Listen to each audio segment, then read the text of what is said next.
Yes. Good? Okay, we're live, so that means somebody has to speak up or get yelled at. All right, any questions? Any house cleaning on the minutes of the previous meeting? Nope. Great job. No. Seeing none? Thank Yes, you. thank you very much. Where is she? Oh, Connor. There she is. She keeps moving on me. Something out of Adam Sandler movie. Okay, those in favor? Aye. Thank you. They have been approved. Situational update. Go for it. Okay, Lindsay Bond, epidemiologist for the City of Nashua Division of Public Health and Community Services. I'm going to briefly go over COVID-19, monkeypox as a situational update, and then I'll also be covering trends of pediatric vaccination coverage in New Hampshire and in Nashua, followed by a little bit of a polio update and what our polio vaccination rates look like locally. So for COVID-19 in New Hampshire, we've had a total of 358,581 cases. There were 119 new cases reported as of yesterday. This is obviously an undercount as we're only covering PCR tests that are submitted to the state. For patients in the hospital positive for COVID-19, we currently have 111 cases, and 26 of those are being treated with antiviral medications. Had a cumulative death count of 2,776. For Nashua, we've had a total of 25,562 cases, and 6 new cases reported yesterday. As mentioned previously, this is going to be an undercount of what's actually going on. We had a cumulative death count of 171. There were a few new deaths reported within the past probably week or so. For Nashua hospitals, we've had a total of 11 patients that are positive for COVID-19, and 7 of those are being treated with antiviral medications. For CDC community levels, which is based off of how many patients are with COVID have been admitted to the hospital, how many hospital beds are filled with COVID-19 patients, and how many new COVID-19 cases in the county have been reported within the past week. We're currently at a medium community level, which means if you are at high risk for severe illness, you should probably wear a mask and take extra precautions, stay up to date on vaccinations, and get tested if you have symptoms. As for monkeypox, right now, nationally and globally, we have been seeing a decrease, and we've been able to respond very well. I think these past several months, it was a little crazy at first, but it's very much manageable now. As for New Hampshire, we've gone several weeks without having a new case, but as of yesterday, there was 1 new case reported in the state. An out-of-state person, or? They haven't really given that much Okay. detail. I think it was just yesterday it was reported. Oh, okay, thank you. So I'll also be covering pediatric vaccination rates over the past several years. One thing I had mentioned in previous meetings was it's been very difficult to track vaccination rates because of the new system. It only goes back to 2020. But what we could use was surveys that were given to public and private schools in New Hampshire. So I do have a table of required vaccinations for the state of New Hampshire upon entering school. The only exemptions available are that of medical and religious, and if someone does not have a medical or religious exemption, they cannot attend school. As you can see, there's diphtheria, tetanus, pertussis, polio, hep, MMR, and chickenpox are all required to enter school. Can't do that. What did I do? Keep going, that's fine. You're fine. So one thing to note that when we looked at statewide data for public and private schools, kindergarten through 7th grade, there was a slight decline in percent of students up to date on vaccinations. In 2017 to 2018 school year, we had 95.9% of students fully vaccinated. And then in 2021-2022 school year, there were 93 that were up to date on vaccinations. As far as exemptions go, they've been pretty stable. There hasn't been any significant changes as far as religious and medical exemptions.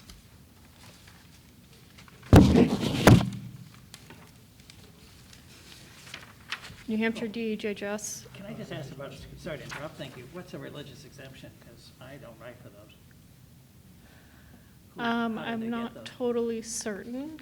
I think they do have to, I believe they have to go to a religious leader. I see. And have it them signed. It approve? does not need to be notarized, so a medical exemption, as you know, has to be renewed every single year, right? Depends on the condition. The condition, yeah. But, yeah, that would go through us. But the Okay. religious one, I was just curious how they get those, I guess. It's the. I it's your believe faith? it's the. Yeah, the they have to have it religious- signed by their yeah. religious Okay. leader, Okay. and it does not have to be renewed Okay, yearly. Okay. It's a once and done. thank you, sorry. I also have a question about the vaccine rates. So we know that during the pandemic, people were not able to access primary care in the way that they had been, and a lot of Yes. kids fell behind. And knowing that some kids have a conditional entry to school where they're in the process of catching up on the vaccines, but you can't give them all at once, do we have a sense of whether that drop is because kids are behind and in the process of catching up, because, some people are opting out of the vaccine registry? I know you said this was, by survey, but a lot of people are opting out of surveys too. Or do we really think it's a decline, knowing that the religious exemptions and medical exemptions are pretty stable? So there could be a number of reasons why. I mean, I know that there could be a switch in how parents want their student to be educated too. They may have had more kids being homeschooled as Yeah. a result of this. Yeah. That is one thing to consider. And they also didn't start tracking the number of students that didn't fall within these three categories until very recently. So that's another thing to consider, is how many students were not up to date, did not have either of those two exemptions, so they couldn't enter school. So we don't have data for the past several years on that. Thank you. I have one question, if you don't mind. The religious and medical exemptions, these children, do they still go into the school system? So, so we can have unvaccinated children among a population of healthy children? Okay, What who have been vaccinated? yes. So New Hampshire DHHS also sends out a survey to early child care centers, so that of children being 19 to 59 months old, that they would be in their care. That only goes back as far as 2020. So as of right now, across the board, we haven't seen any significant decreases since at least 2020. It looks like there was some low uptake in chickenpox in 2020, with 88% being vaccinated against that, and then 89% for MMR. But other than that, the rest are above 90%. And they also only started tracking medical exemptions last year in 2021. So very small numbers. Medical exemption was 0.04%, and then religious was 2%. As for Nashua schools, the table presented is kindergarten through 7th grade, private and public.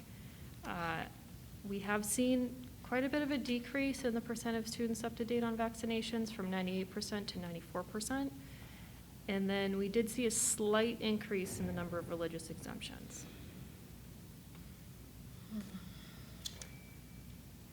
And that's all I have for pediatric vaccinations, because I didn't want to read all of it with limited time, but is there any questions? No, it fits what I see every day. The MMR is historically still, despite been disproved for now 30 years, that it doesn't cause autism, is still out there and still a pervasive thing. And these are well-educated, adults who make their choices for their kids. And despite our best attempts, it just is an opt-out. And I think the registry hasn't helped either, but we haven't really started that fallout from not being able to, you have to opt in instead of always Yeah. opt out. A quick comment would just be that I'm not sure that people on the front lines of the ER and the urgent care centers, the immediate cares per se, are aware of this. I don't think when a kid comes in that they run the entire list of what their illness could be, and, you know, maybe it's a little bit heightened because of the monkeypox, you know, rashes, and, you know, that got people's attention. But I would think that some kind of statewide education to those frontline providers to heighten their awareness of things that might, Oh, you know, 100%. be in the Yeah. differential diagnosis. Absolutely, yeah. So maybe you could bring it up in one of your statewide public health Sure, meetings or yeah. something. Thank you. Thank you. And especially because medical students that come through and residents that we guys have at the hospital, I mean, this data, they don't know what MMR looks, they don't know what measles looks like anymore. They don't know what chickenpox looks like. It's just, they read in the textbook and they say, oh, that might look like it. So, whereas the rest of us have seen it, lived it, and breathed it, you know, I think that's a great point. I 100% approve, would agree with that, that let's get the front line in more knowledgeable too. Yeah, absolutely. And maybe some posters would be fun too, you know? Mm-hmm. Yeah, Thank you. thank you. So now I'll quickly cover polio.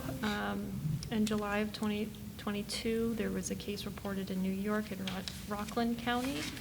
This individual was not vaccinated against polio and had no history of travel.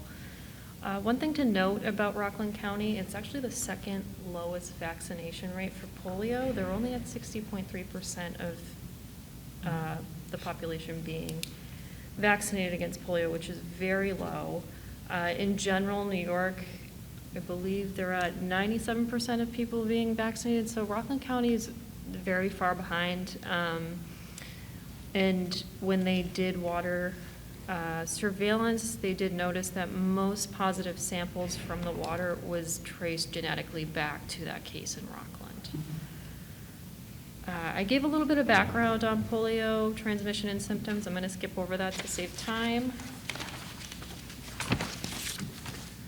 So nationally, polio vaccination coverage has been above 90% since at least 2011.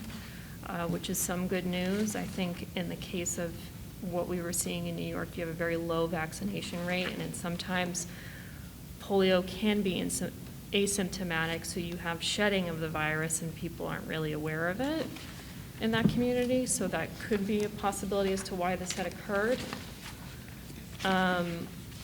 One thing I also wanted to note nationally for all vaccine is that there has been some increase in medical in all exemptions for vaccines, so that of medical and non-medical, so mostly religious exemptions. As for New Hampshire, it is a required vaccine, which I think in some ways has helped tremendously by having it above 90% versus you look at other places where you have 60%, that's very low coverage. So it looks like, according to the New Hampshire DHHS Early Childhood Care Report, 95% of children entering child care setting have been vaccinated against polio. For our clinic, we can look at some data as to what we've given for vaccinations, but that's only vaccines we've given at our clinic, not in Nashua in general. So in fiscal year 22, so July 2021 to June 2022, we gave 99 polio vaccines, and then for this year, the fiscal year 23, July 22, which would then end next June, we're at 45. So we're about on track as to what we were doing last year. That's as far back as we can go based on NHIAS data. And that's all I have. Any questions? No, this is very Excellent informative. information. This is great. Thank you very much. Thank you, Leslie. Appreciate that. Moving on, and still having fun, the director's report. All right, thank you. So I'll just start off with reading our vision and our mission. Our mission is to promote, protect, and preserve the health and the well-being of the greater Nashua region through leadership and community collaboration. And our vision is to have an informed, safe, healthy, and resilient community where all people can thrive and prosper. And we subscribe to the following values of integrity, leadership, adaptability, and respect. And this you will see evidence in the programs and in also some of the reports that the rest of the leadership team will provide today. So as far as our operational update, we still continue to collaborate with our community partners to perform the core functions of public health and to deliver the essential services, which across each of the departments is very, very diverse. Reaccreditation. Can you turn the microphone towards you? Oh, Thank you. yeah. Oops. Reaccreditation process has been completed, and we are just waiting for the portal to open soon. So they've migrated over at the FAB level from, what did they have, 1.2 or something, they're going to 2.0, and so we're just waiting for that to happen. So they're transitioning what was up there on the first portal to this new portal, and then once that's complete, we'll be able to upload all the documents that we submitted for, that we will be submitting for reaccreditation. And we are in a good place with that. So thank you all for your reviews and your support, as well as our community partners and internal team as well. We still continue to do weekly testing of COVID with our staff. For those that want, it is voluntary. We have had, we did experience a number of positive cases at the division over the month. And so each month, you know, we've seen some cases. I think last month we may have had, I think maybe 3 or 4 in total. And so I think it's probably made its way around the building. And for the most part, mostly everyone has done well. And we do have at least one person that has not done so well with COVID. Masks continue to be required in our conference spaces and in our common areas only because of the variants. And there are 2 new variants that are creeping up. Did you talk about those? No? Okay. That they are watching. And so the recommendation is for people to still go ahead and get themselves vaccinated up to the boosters that are available, in particular with that covariant booster. And it's also recommended that people go ahead and get their flu vaccine because of what we're experiencing right now with COVID, with the flu, and with RSV. So RSV is really leading the charge as far as respiratory infections, which are bringing on a lot of concern right now. I was at a meeting last night, and they said that they didn't have too many flu cases, but it's also not reportable. But we do know that our COVID numbers have been going up, and so those RSV numbers, which can impact the capacity of our hospitals, and so we really want to encourage vaccination. Our staff continue to participate in the incident response team meetings that we have internally, and we continue to disseminate our weekly newsletter with our EPI updates as well as other information. Still continue to have our partner calls with our medical providers, community health centers, and the mental health center.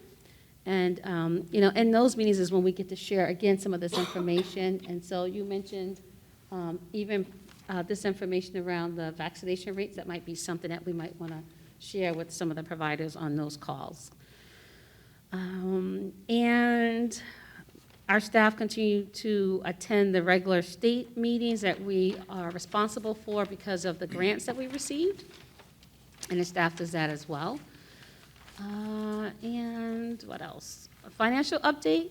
We did receive some additional funding through the New Hampshire Charitable Foundation, and that's to support our engagement in advocacy and learning about lobbying efforts. Not that we will be doing any lobbying, but we will be providing education and awareness to support advocacy work, especially with what's expected with this legislative season.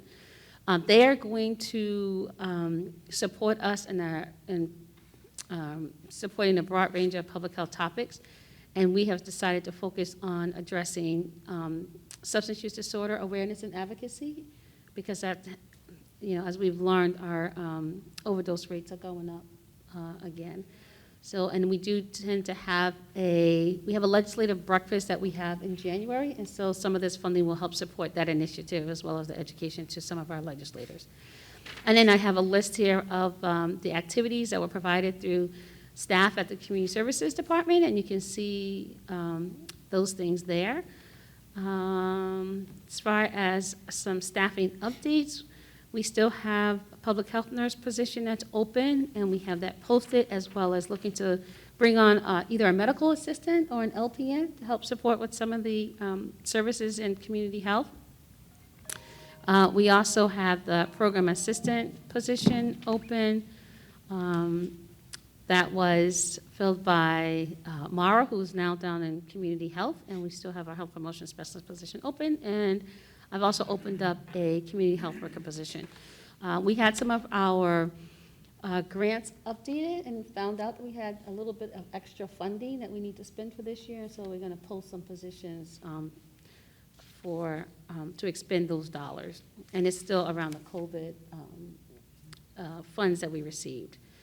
As far as some staff development, welfare, and our welfare staff, welfare officer and our welfare specialist attended a New Hampshire Housing Stability Solutions Summit, and we have a division-wide informational session that's planned for New Futures on advocacy training on November 16th, and we're going to invite you all to attend if you're available with us. It's going to be on November 16th, which I believe is a Next Wednesday. Wednesday. And that will be at 3:30. And I think that would be important if you are able to attend, again, because of what we're expecting with this legislative season. It'll help us position ourselves at what we can do as local health departments and authorities, because there's some legislation that tried to get passed that tried to limit that. And so that was the reason why the Charitable Foundation is supporting the funding, and we're going to be working with New Futures with that particular grant. And then just the rest of this just has some of the boards and commissions and meetings that I've attended. And then highlights, we've had some staff that attended some conferences and did some presentations. So environmental health, our health officer presented at an FDA symposium, and our deputy health officer presented at a New Hampshire Environmental Health Conference. And when Heidi, our health officer, gives her update, she can give a little bit more detail on that. And our community services staff, myself, our public health strategist and epidemiologist presented at the 150th American Public Health Association annual meeting. We were just there for the past couple of days down in Boston with lots of people. And that is my report. Any questions? Thank you very much. You are welcome. I do have one question. Yes. You stated that there's money left to be spent this year. Well, when we looked at the budget, we found that there was some additional funding that is in this year that we need to spend for this year. So that kind of increased the budget by about $400 and something thousand, so I can bring on some more staff. The money that's there, maybe I'm a little tired, getting confused. This year's practically over. So you Our won't be fiscal able to year do that, ends. right? Our fiscal year ends in Oh, June. fiscal year, okay, I'm Yeah. thinking of calendar year, okay. Yeah, Go like, yeah. okay, makes sense now, all right. Thank you for that question, clarification. Any other questions? We're good. Thank you for your report. And who would like to go next? Hello. Volunteer. All right. I'm Flavia Martin, public health nurse and interim department manager for community health. And this month's report is completely revamped from prior months. Before it was very narrative, the whole entire report, and this time we put together everything on a nice graph, comparing the current month, the prior year for the same month, and then the fiscal year to date. Starting next year, we may be able to compare fiscal years to, the prior fiscal year as well, based on the data that we are collecting. So all of the numbers are here presented. I'll go over through some department highlights. Over the month of October, we completed flu clinics at 18 Nashua public schools, 2 charter schools, and we did 3 additional City of Nashua human resource clinics, including one at the Nashua Police Department. We provided an off-site flu clinic at the Nashua Senior Center, and we will be supporting upcoming flu clinics in the surrounding areas, which are being organized by Jane Goodman, our Public Health Network Services strategist. Some federal funding of our vaccine supply is requiring us to be very strict on criteria for adults who can receive vaccine through our clinic. We can only provide the stock of vaccine of U.S. recommended adult vaccines for those who are 19 to 64 years of age who are uninsured or underinsured, meaning their insurance policy specifically does not cover vaccines. Our federally funded vaccine supply cannot be provided to anyone age 65 and over, which is a big change from what we've done before. The exception is COVID vaccine and no restrictions. So our fear is that our numbers through our clinic will go down over the next year to come. It's something that our staff is struggling with a lot, because anyone who is coming to us for vaccines, we want to be able to provide that service. This does not affect any of our vaccines for children. We can still serve any child 0 to 18 years of age, regardless of insurance status. Another highlight, Fatherhood Support Group was initiated by our community health worker, Robert Ortiz. The first meeting occurred on October 11th with 4 community fathers in attendance. And second meeting took place this month, and that's going to continue on monthly. So that's been an exciting event. Yep. Community Health Department staff led the October Arlington Street Community Center Community Night on October 14th. Robert created trivia questions for all ages. ASCC, they provided dinner that night, and it was a fun community event. This month, we renewed our laboratory license, our CLIA certificate of waiver, and we had an on-site pharmacy inspection that went really well. And also, our Community Health Department staff attended a presentation by Planned Parenthood of New England, which provided an overview of their services, resources for the community. They talked about their advocacy for sexual health and abortion access. And those are the highlights, and the remainder of the report goes over activities under each program. Thank you, Glenn. And we have a new public health baby. Yes, that was We just do. born early this morning. Robert Ortiz had a new baby girl overnight. Congratulations. I'll pass it on to him. I got off track, but anyway, any questions? I'm sorry. Yes, please. Go ahead. Could you comment on 2 things that are in the report? You explained why the adult influenza may be reduced because of the new criteria. But it looks like we're down in the flu vaccines given out in schools, and it may just be a timing issue because this is October to October. So if you can comment on that. And the other thing is the lead poisoning. Mhm. I know that we had made efforts to increase the screening, and I see that compared to last October, there were an increase in the number of children testing positive for lead and in the parent letters. Could you explain that, as well as the discrepancy in the fact that there's only 1 property letter? Sure. Yep. Thank you. So a discrepancy over the number of children testing positive? So there were 21 children testing positive, but 35 parent letters and 1 property letter. Just like to understand a little bit more about that. Sure. Yep. I'll try my best to explain. The parent letters, they go out whenever the child tests positive. The property letters, it's if they are renting a property. I'm not sure where the discrepancy, Okay. yeah, came Maybe from. next time I'll you have- could talk yep. about it a little bit Mhm. more. And regarding the pediatric influenza, that those numbers are also significantly down? Yeah, they are much lower this year in the school system than they were the prior year. We don't know if it's just, from the environment and overall, COVID vaccines and everything, but numbers were definitely down this year from years past, absolutely. Okay, thank you. Mhm. Any other questions? Seeing none, I would like to thank you for the graphics. It's so much easier. Sure. And we're trained to look at graphs anyway, so we Mhm. get the information. And I think expanding into the artwork. Oh, yeah, who won? Thank you. We did. So, Yeah. so we had a pumpkin contest, and do you have a picture of yours? Do you all have a picture of yours in here? no. Bob, you don't have one either? Not with So each department, they did a little thing, we did this last year, and there was a little competition, and it looks like community health won.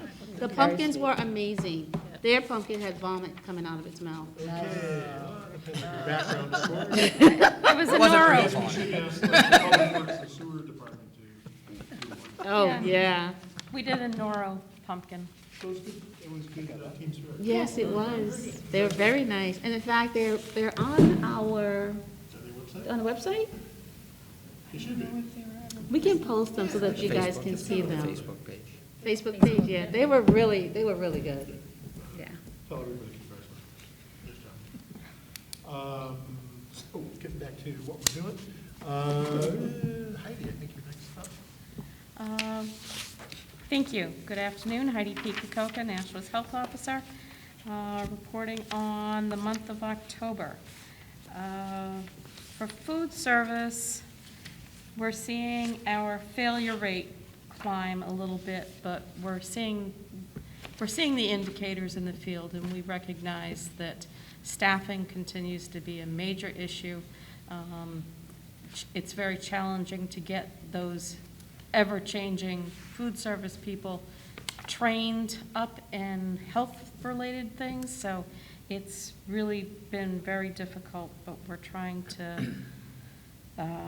adapt the best that we can to meet the needs, but also not go backwards in time. And the rules are the rules. The rules are there for scientific reasons, and so we're enforcing, but we're training a lot, and we're doing a lot of hand-holding as well. But it's a very trying time, and just very grateful we haven't had more reports of illness. Let's see. And our routine inspections, other than those, are, there's nothing really notable for child care, foster homes, or schools. Our complaints are fairly typical as well, nothing dramatic.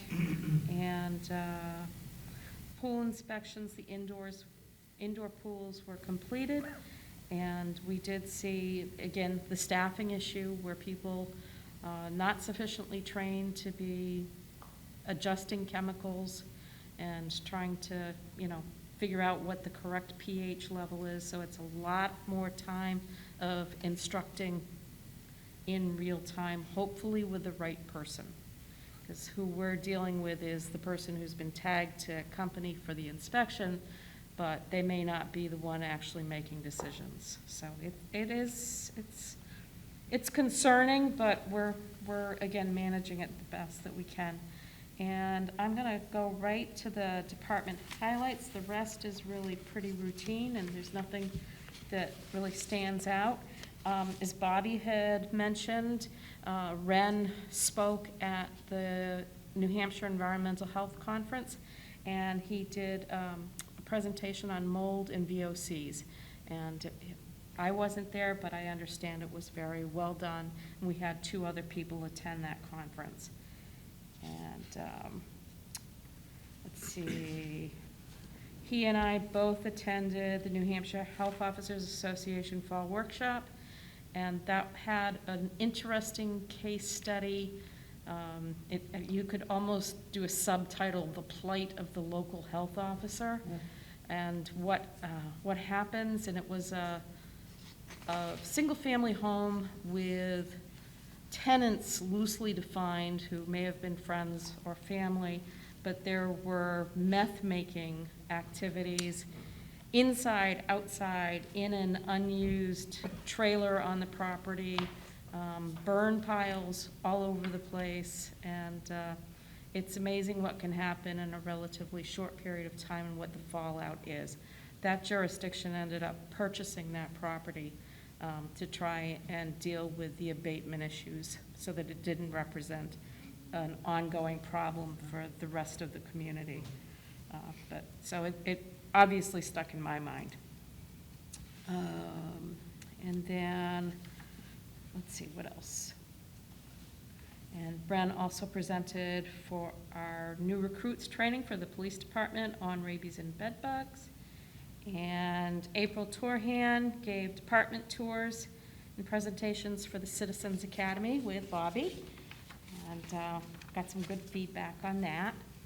And the rest is, Ren also did an indoor air quality assessment for the school plant operations, and that's really about it. Thank you, Heidi. Thank you. Any questions, Brian? Seeing none? Thank you. Thank you. Bobby, bring it home. Well, thank you. No pressure. Bob Mack, Welfare Officer for the City of Nashua, just reporting on the Welfare Department for the month of October. You can see from the report some increased expenditures compared to last year at this time. I think we're going to continue to see this trend as rents have gone up about 18%, according to the Housing Finance Authority. I actually had Lindsay check my math to make sure it was the correct calculation. So it's about 18% across the board on all rental units since last year at this time. 18%. And with the winding down of the emergency rent assistance program, we're going to continue to see more requests for rental assistance. Is that going to affect your budget? Well, right now, we've expended about 27%.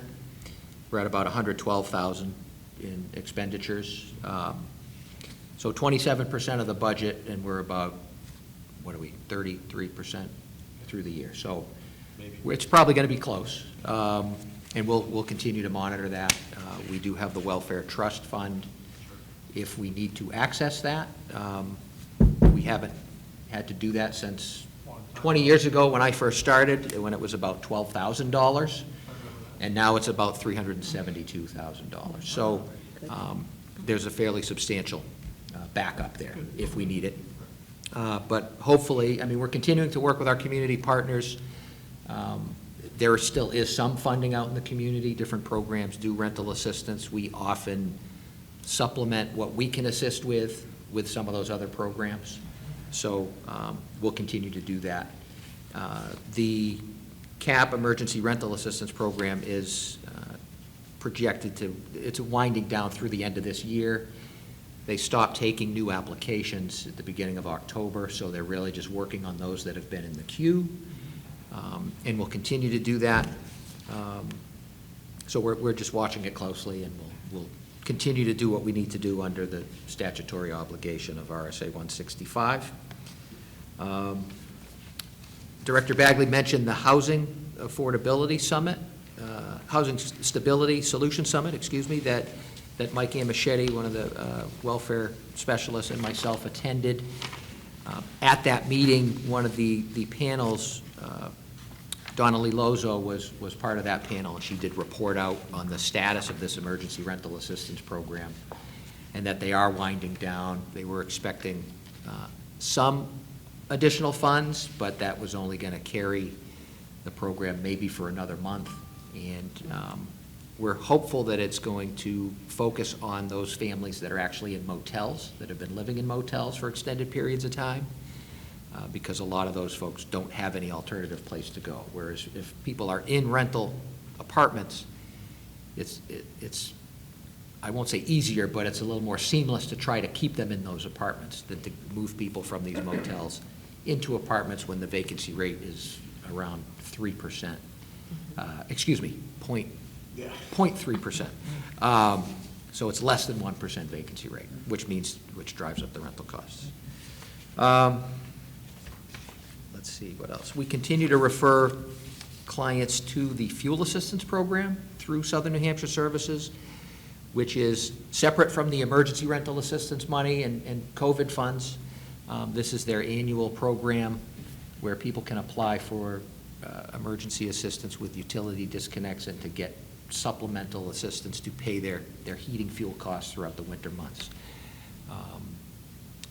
We continue to try to connect clients to the Eversource New Start program, which is a new program that started up this year, which is a great program to help those households that have back due balances chip away at those balances. It's kind of like a forgiveness program. It rewards them for maintaining their extended payment arrangements.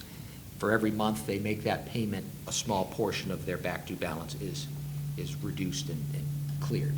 So it's kind of a win-win. It allows the utility company to collect money. It also allows the client to reduce what they owe over the long term. So let's see. Another thing to report on is the encampment. The encampment meeting has been taking place a couple times a month, working very closely with DPW, police, fire, community health, and outreach. Focus is to continue to reach out to people staying in encampments, get them engaged to services if and when they want to do that, but to also keep the encampments as clean and safe as possible. We do know there have been some reports around concerns around like needles. We've actually worked with Public Health and Revive Recovery to respond to collect those things so they're not out in the public. And the sauna program has kind of changed some of its activities to collect needles, to make sure they're collecting needles before they're giving needles out. So that, I think, is a big benefit as well. One of the other things coming out of the encampment meeting is this community mapping. We're trying to take a look at how to keep track of the encampments, identify those that may need more attention than others, and also identify resources in the community. And so this month coming up, there's going to be a training for outreach staff, community health workers, and such to look at that process, see how they can be out in the community, mapping those things so that we can respond accordingly. We hope it'll give us some good data and also better opportunity to respond to some of those areas.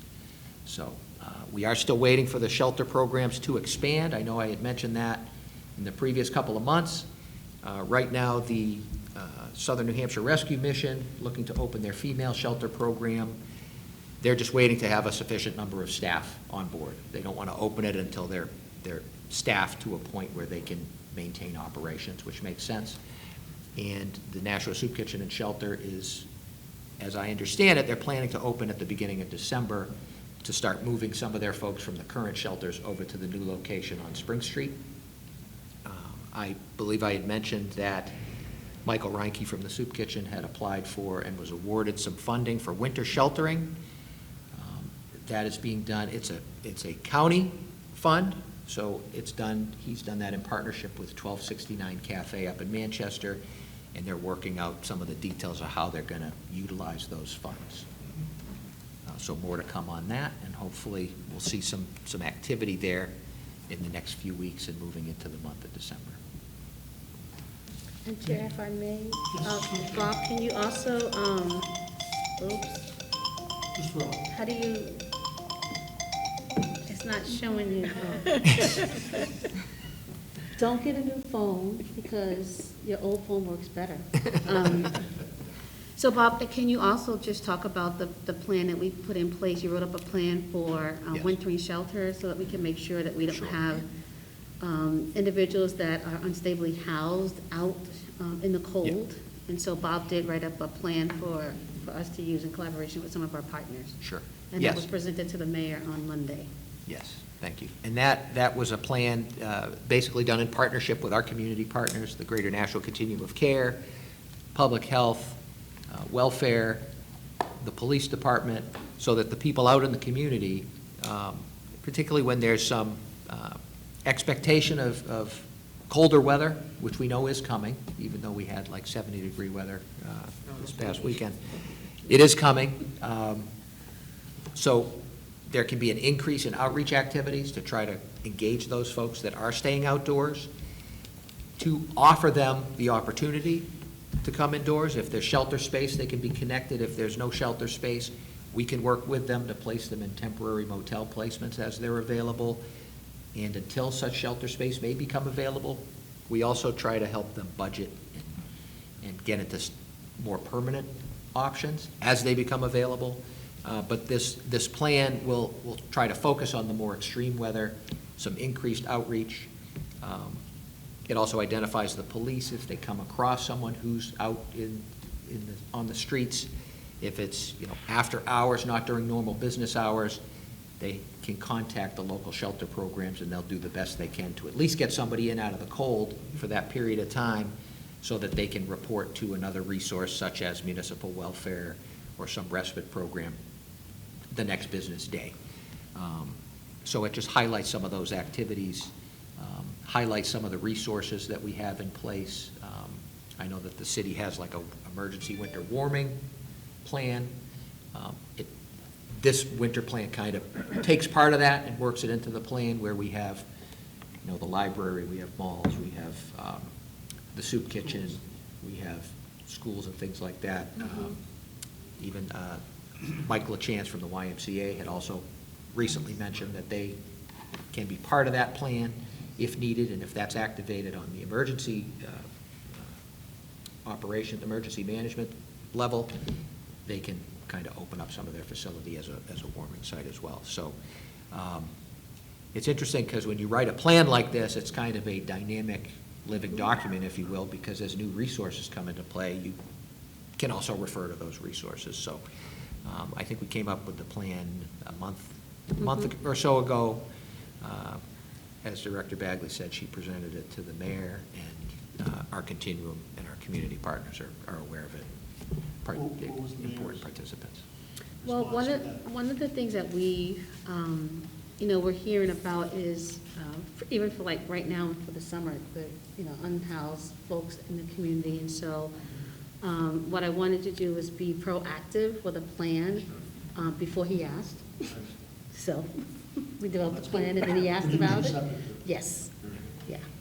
This kind of is off of target a little bit, but have you heard anything about affordable housing increasing in Nashua? Units available? And of course, affordable can be a. Right. It's relative. Yes, that's a good question. There are plans and proposals being developed for housing. There is the redevelopment of what's being called Monahan Manor, the old Bronstein Apartments. That should increase some of the affordable and subsidized housing, so some of the lower income housing. So that's a good thing, but again, as these things come online, but they take time. So one of the things that we've tried to focus on is a landlord incentive to try to get landlords to accept Section 8 vouchers, because there are people in the community, around 20 some odd chronically homeless households that have these vouchers in hand, but they don't have an apartment to use that voucher in because of the vacancy rate and whatnot.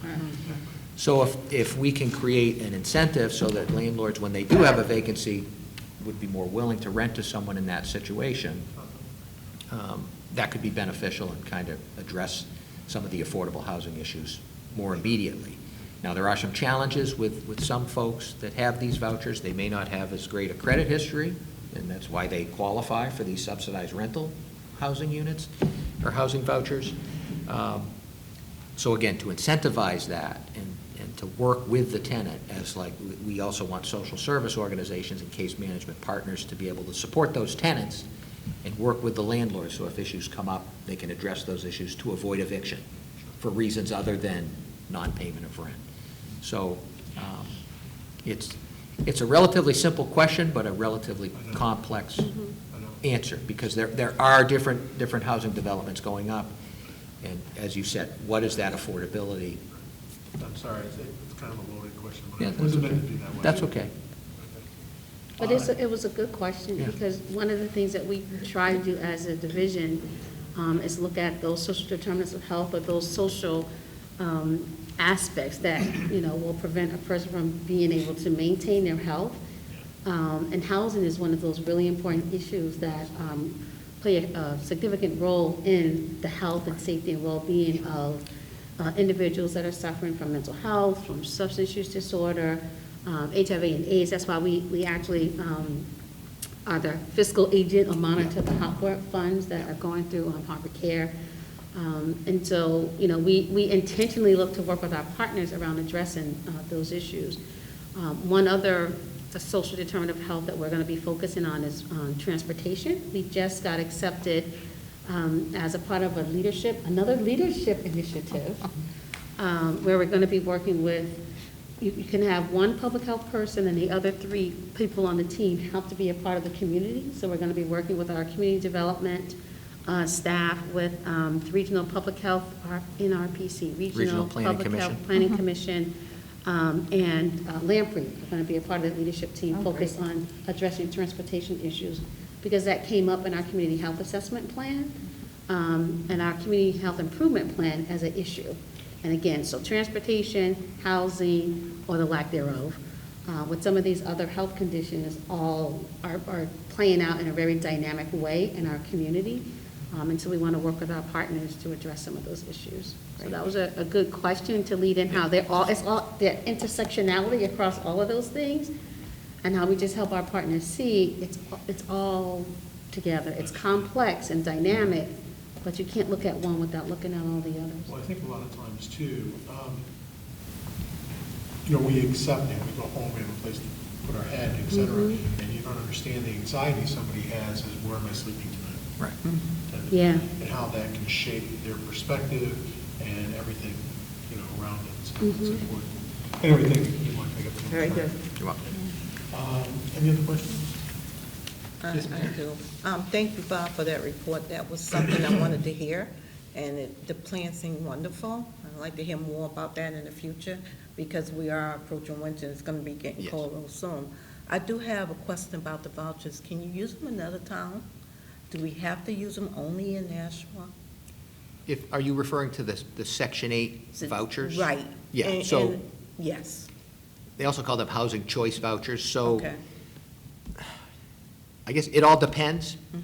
Some of the subsidies are tied to certain programs. Some of them are transferable, but sometimes there are certain requirements to be in a certain community for a period of time before you can transfer that. So that's also a good question with what should be a simple answer, but it can sometimes be a little more complex. Most of the vouchers in general eventually are transferable out of the city proper, if you will. The Nashua Housing and Redevelopment Authority manages some of those vouchers. Harbor Care manages some of those vouchers. Those are a little more transferable.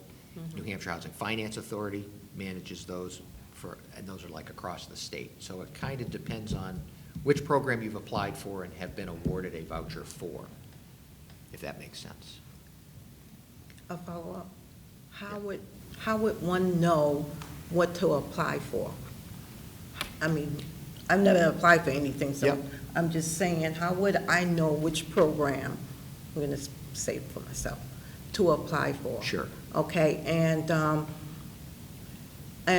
talking about affordable housing, we really don't. And those things are in the future that we're gonna probably get on board to get some of those people in the affordable housing. But how would one know how to apply for what program? Another good question, and it depends on some factors such as what's the makeup of the household. You can always apply at the Nashua Housing and Redevelopment Authority if you're in Nashua for their public housing programs, their housing choice or Section 8 voucher programs. And those, again, depending on your household, you may qualify for different programs. If you're a family, you probably wouldn't qualify for one of their single bedroom units in their public housing units, but you may qualify for a larger unit in public housing and also a voucher program. So a lot of people will apply to multiple programs and kind of see which one comes up first. There are also layers within those things. If it's a chronically homeless individual, they may qualify for, say, Mary's House, which is but you also have to be a female. So it's for single women that are homeless, and they might be able to get into that program, depending on availability. So again, it gets more complex.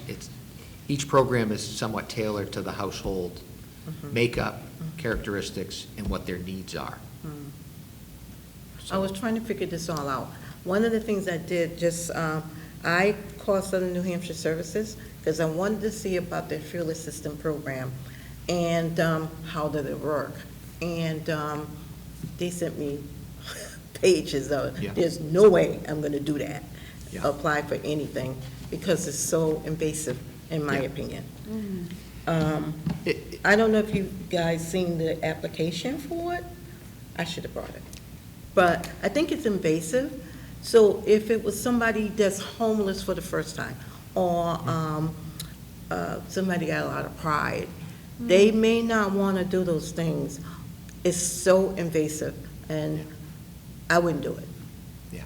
That's just me. it might be people like me out there. Not that I need it, but who knows? I might lose all my pensions for the next, you know, I hope that don't happen, you know, but,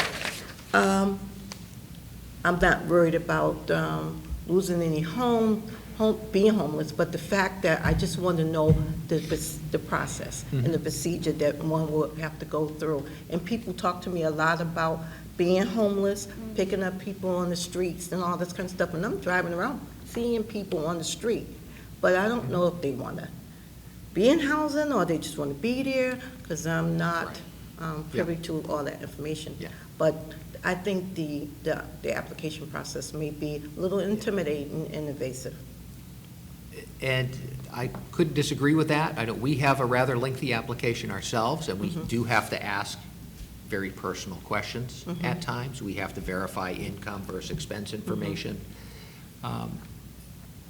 And the various programs throughout the community, depending on what their purpose is, some may be more invasive, if you will, or dig a little deeper than others. You know, if there's an emergency need for shelter, for example, you try to just get to that basic need. And then if there's, I don't know if you ask fewer questions, but you might ask different questions. And then you try to meet that need. And then you work from there. And then if there are other programs that could possibly help someone get out of that situation, that's when they start to ask more and more questions. Okay. For example, asking a simple question, have you served in the armed forces? Are you a veteran? That can open up a whole aspect, an area of different programs that's targeted for people with that characteristic. Okay. Single mothers with children. There are a lot of there are 3 transitional housing programs within our community that could serve that population. So you get into the characteristics of each family, and sometimes the reason we're asking such invasive and personal questions is to identify the correct program for that person, if that makes sense. I don't know if it makes it any better. But some programs have different income requirements, 60% of area median income, or so you have to look at all those things to see what they may qualify for. And those are requirements coming from the grant, the funders. So they have to ask certain questions to be able to use those funds to meet those needs, if that makes sense. May I add something to that? One of the things, I hope I can say this well, a lot of times if someone is in a very precarious situation, like Bob was talking about with the encampment meetings, the outreach workers, people will receive a great deal of hand-holding and assistance in filling out the forms, reminders that this needs to be done, because it is a very cumbersome process. And but I think having gone with people I know 2 different appointments as well, they'll break it down into smaller appointments, and sometimes the appointments we're putting the form together at that time. So I think that the network in Nashua is tremendous in trying to meet some of those needs. But you can't, like Bob was saying, that's how you identify those little pockets of money and those little programs that exist as well. And if I could just add briefly to that, as Heidi mentions, meeting people where they're at, depending on their circumstance, as I mentioned, we have a lot of requirements. But if we're dealing with someone who is in a homeless situation and their existence, they're at a precarious point, we're not going to be asking for all that information up front. We're going to, as I mentioned, a little bit, a Band-Aid, try to get them stable, and then we can move forward from there. And then we have to dig a little bit deeper. So, and that's what a lot of the outreach workers, that's what they're trained to do, to engage our community health workers, to engage people, meet them where they're at, and then get them to the next step, which falls right into the mission of what our division does, so. Makes sense. No, I'm good. Okay, any Thank other you. questions? Before we close the meeting, I just open it up for public comments. If any of the public out there has any comments. Seeing none, before we adjourn, I'd like to wish everybody a happy, safe, healthy Thanksgiving. Thank you. you. And all of us have a lot of things to be thankful for. We do. Now that the elections are over, we can start working together again and have some fun. All right? And we're off this Friday because it is. Veterans Day. Veterans Day. Right. Oh, you And guys Sue are lost in the- off Friday. So thank you for your service. Hey, thank you. Thank you. One other thing, Bobby, could you send out to the board members what's going on the 16th? Any information? Yes. Yeah, we Yeah. really appreciate that and know, prepare us. Yeah, before the meeting. and you know what we're also gonna have, because we have some staff that, that at least one person from a department may stay in the building because we do have walk-ins and we have had a number of increased walk-ins with regards to getting services for welfare. So we have a link, so I'll forward the Zoom link so that you can participate that way. You know, we're hoping to get everybody in person because of the dynamics of the training, but if you can't come, then we definitely will have a link, and I'll forward that out, because I sent that out to the staff today. Great. But it's gonna be really good for us because, you know, across the nation, we're just getting prepared for the onslaught of LSRs that are going to try to set us back from where we were moving forward with a lot of things with public health, and some of those threats around the authority and the vaccinations, those come every single year, so we're expecting for those to come again this year. And we just want to be better prepared. Our staff actually did a really good job last legislative session, going up to the State House testifying, writing summaries and sending them out, like on vaccinations, and so we're expecting that we're going to be doing that again. Lindsay's going to be working on a project, Jane's going to be working on a project, so we're going to be involved in lots of folks around the legislative issues, and so we're going to definitely be tapping the brains of our fearless Board of Health leaders as well. Chuck has written and testified. You have, yeah, so you all have done it already, so. Well, it's always good to update. Yeah, Good. yeah, so we look forward to that. But I'll get that information, I'll send it out today. Thank you very much. Any other questions, comments, or anything like that? Looking for a motion to adjourn? Yes. Second, those in favor? We are adjourned. Good luck on your finishing up your candy hoard from home. Happy Thanksgiving.